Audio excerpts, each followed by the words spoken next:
Fl-2022 il-ġenerazzjoni kollha tal-iskart solidu laħqet 2,600,000 tunnellata biex bekk żdiedet b'4.4% meta mqabbla mal-2021.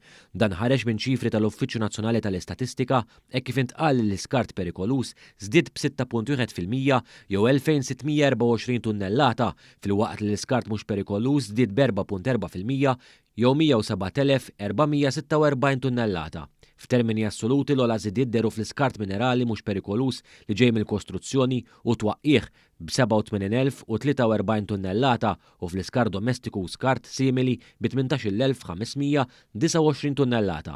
Minnaħa l-oħra, l-akbar tnaqqis kien irreġistrat fir-residwi mhux perikolużi li jirriżultaw mis-separazzjoni tal-iskart b'6,849 tunnellata u l-ħamma li jirriżulta mit-tisfija ta' drenaġġ b'6,684 tunnellata.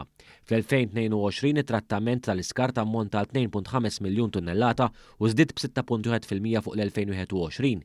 Kienu reġistrati żidiet fir-reċiklaġġ b'225,940 tunnellata u f'tipi oħra ta' remi b'2,244 tunnellata.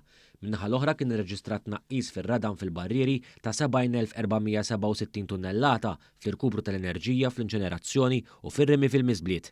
Matul l-2022 kienu reġistrati żidiet fl-iskart li daħal l-istazzjon tat trasferiment tal-iskart f'Talkus Għawdex bi 374 tunnellata, fl-impjant ta' trattament mekkaniku bioloġiku ta' Tramuntana ta' Malta bi 8,862 tunnellata u fl-impjant ta' trattament tal-iskart ta' Sant'Antnin bi 3,172 tunnellata. Min barrek deret żieda ta' 5.1% l-iskart li ntrema fil-miżbla tal-Allis.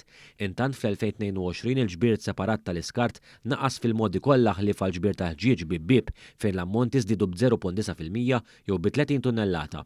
L-akbar tnaqqis li ammonta l-4,188 tunnellata kien irreġistrat fil-ġbir tal-iskart miċ-ċentri għall-iskart Goff, segwit mill-ġbir tal-iskart organiku b'2,678 tunnellata.